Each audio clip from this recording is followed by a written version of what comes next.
Hello everybody and welcome back to a brand new video on the 3D Critic channel. Today I'm going to give you guys my performance review on the Nike Kobe 9 Elite Low Protro. This was a shoe that I have been waiting to try for quite some time now. It has been one of my favorite Kobe's that I have seen so far, and I was very curious to try them out for myself and see how they played in as far as a basketball shoe is concerned.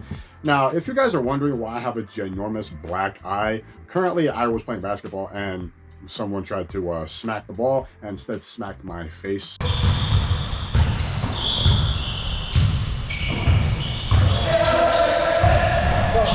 So that was a little bit uncomfortable and very painful at the time, but luckily I'm okay and it's just a little war paint on me right now, so I should be fine in terms of playing.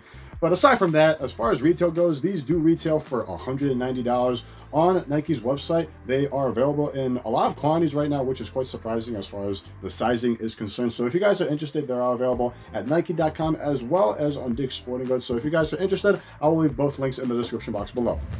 For the fit of the shoe, when I went true to size, it actually fits pretty well. It does fit quite narrow when it comes to the width of the shoe, and the length runs slightly a little long, so there is a little bit of dead space here in the toe box. So for the sizing, I would go true to size. For narrow footers, you should be fine going true to size because of the narrow fit that you're going to get.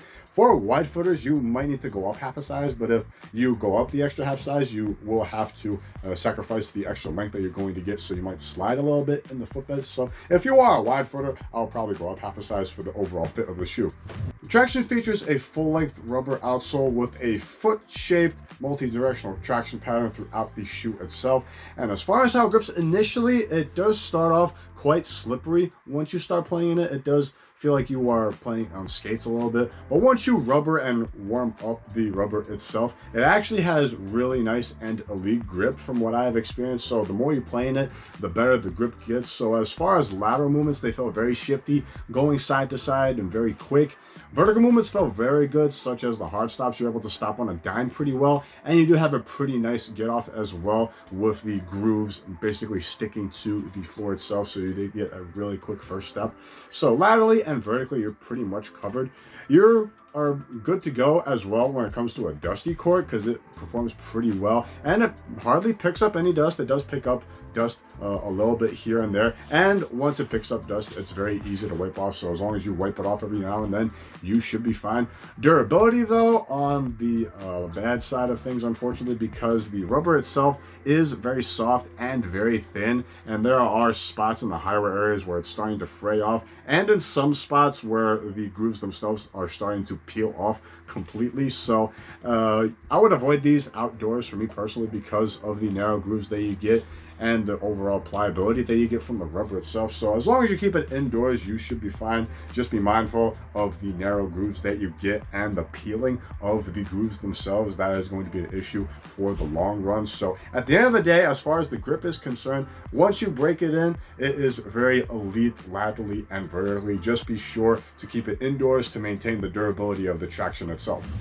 For cushion, the Kobe 9s feature a full-length drop-in midsole made entirely out of Nike's React foam, and at this point, to me, it is a very average cushioning setup in my opinion. For the forefoot cushioning, it offers a pretty responsive feel, and it is very low to the ground because it is a drop-in midsole, so you do have an insanely responsive feel under your foot. However, they are not as bouncy as the Kobe 8s because there is a lack of a midfoot shank, so there isn't going to be that same diving board-like feel, but you still get a pretty decent bounce when it comes to the overall feel of the shoe itself, but it's not as pronounced as the Kobe 8s. So that was a little bit of a letdown when it comes to the cushioning setup itself.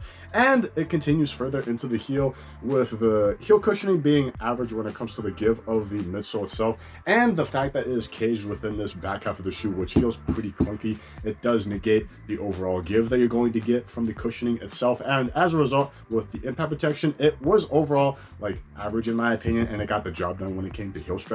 In terms of fluidity, it is a little clunky and segmented because of the back half of the shoe being very clunky and angled at this angle. So when it comes to the overall heel to toe transitions, they are a little bit segmented when it comes to the overall fluidity of the shoe itself, which got the job done at the end of the day, and it didn't really bother me that much. It's just something that you're going to notice every now and then. So as far as the overall cushioning is concerned, it is pretty average at the end of the day and a little bit of a downgrade compared to the Kobe 8s.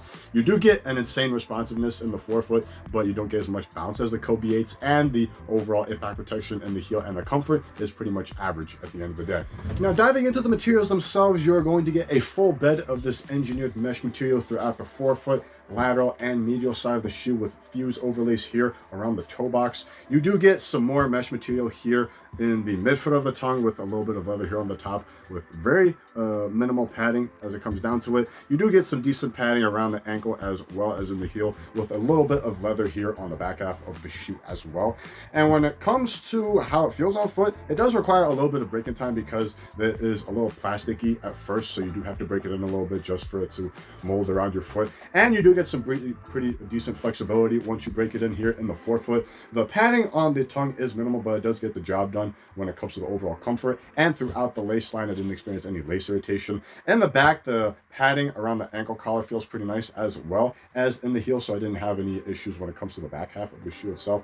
Aesthetically, to me, it is by far one of the best Kobe's that I have seen so far, in my opinion, and the best looking out of his entire line. I like the overall simplistic look that you get throughout the shoe, as well as the carbon fiber plates that you get on the lateral side of the shoe with Kobe's signature engraved on the plate itself. You do get an engraved Kobe logo on the back half of the shoe and a patch on the top of the tongue with some really nice stitching on the inside of the tongue as well. And you also get these 9 lines on the back half of the shoe representing the amount of stitches that Kobe needed for his Achilles surgery when he ruptured his Achilles. So that was a nice nod to him when it came down to it. So overall, one of the best Kobe's that I have seen, in my opinion, the best looking Kobe, in my opinion. The overall comfort is pretty nice once you break it in, and aesthetically, in my opinion, the best looking Kobe as well.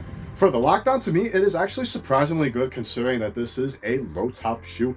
Firstly, in the forefoot, because of the narrow fit that you get when it comes to lateral movements, you won't be shifting a lot inside the shoe, but you do experience a little bit of extra length when it comes to the length of the shoe itself, so you might be sliding forward. However, you do get implanted grooves on the drop-in midsole itself to prevent the your foot from even sliding forward laterally and vertically, so that does help when it comes to the lockdown itself as far as containing your foot in the forefoot. Especially in the midfoot, you get dynamic flywire throughout the lace line itself, so it gives you an extra harness inside the shoe to give you a nice wrapped feel, along with a semi-gusseted tongue, which gives you a nice wrap around your foot as well. So you're going to have a nice wrapped feel with the flywire cables as well as the gusseted tongue to give you a nice wrapped feel on the midfoot.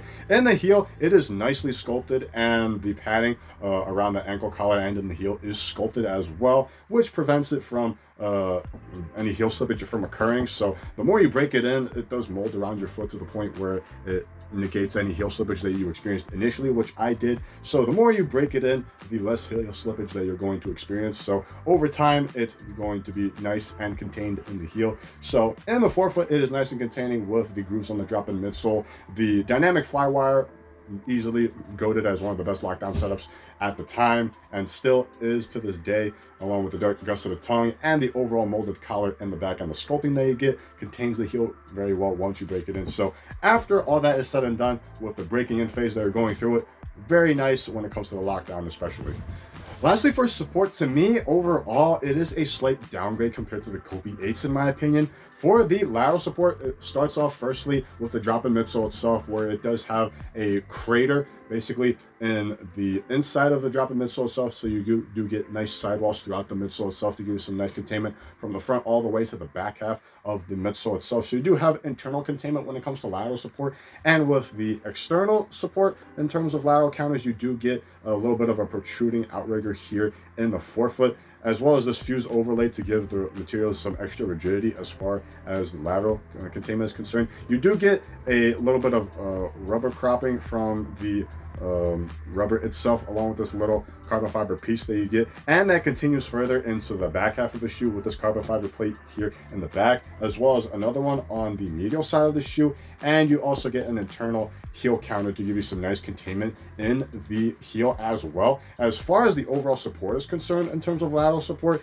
it gets the job done. However, once you're on the slightest angle, it will eventually give out on you, because there is a very soft point here in the forefoot with the exposure of the fuse overlay from the rubber, as well as the softer rubber here on the other side. So you do have this soft point, and if you land on that point, it will eventually lead to you rolling your ankle, which I've experienced, and I had a slight sprain on my ankle as a result of it. So that is a little bit of an issue as far as ankle sprainers are concerned. I would just be mindful of that with this empty pocket of rigidity that you get from the lateral support itself. But for the most part, it does get the job done as far as the internal counters that you get and the lateral counters as well. Just be mindful because of that soft spot that you get here in between the midfoot and the forefoot. It will give in on you, and it will lead to an ankle roll. So that was a little bit of an issue. As far as the torsional rigidity goes, since there is no midfoot shank, it is very easy to fold when it comes to contorting the shoe itself. So as far as torsional rigidity, there really isn't that much of it, unfortunately.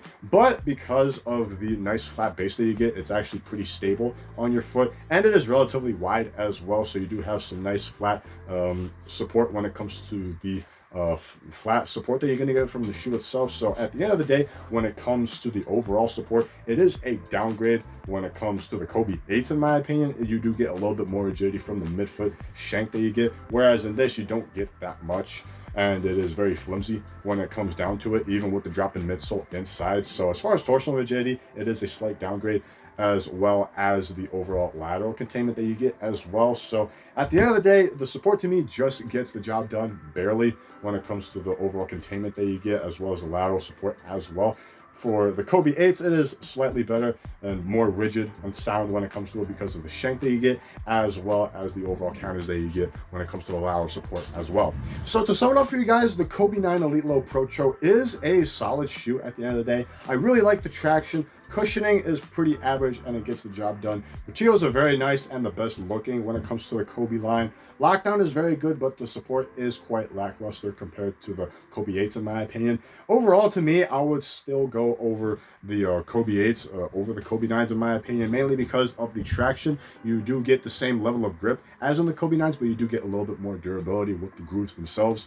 Cushioning is a little bit better. You do get a more livelier feel because of the shank in the 8s compared to the 9s, where there really isn't one.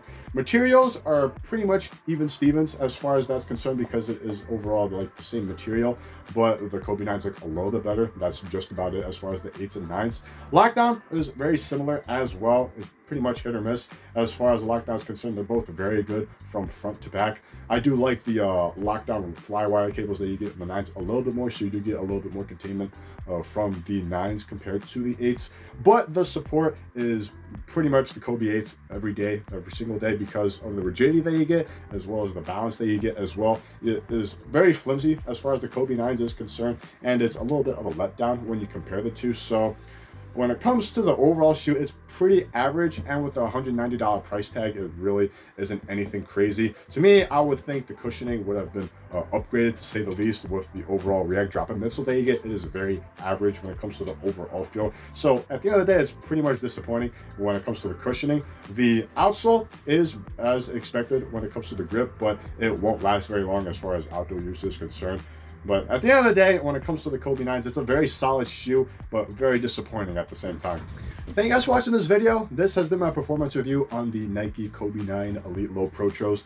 Leave a like if you enjoyed this video, and comment down below on what you think of the Kobe 9 Low Protros. Are they better than the Kobe 8s, or are the Kobe 8s better than the Kobe 9s? What is the best looking Kobe out of his entire signature line? To me, it is the Kobe 9 Elite Low. Well, in my opinion, it's one of the best looking shoes, in my opinion. I'd like to know your thoughts on that, as well as any other questions that you might have for me as well. If you'd like to stay up to date with future videos that I'll be posting, hit the subscribe button down below. It will greatly support the channel as well. If you do want to see my review of the Kobe 8 Protros, I'll leave that on the corner of the screen right here. And if you'd like to follow me on social media, all of the information will be in the description box below.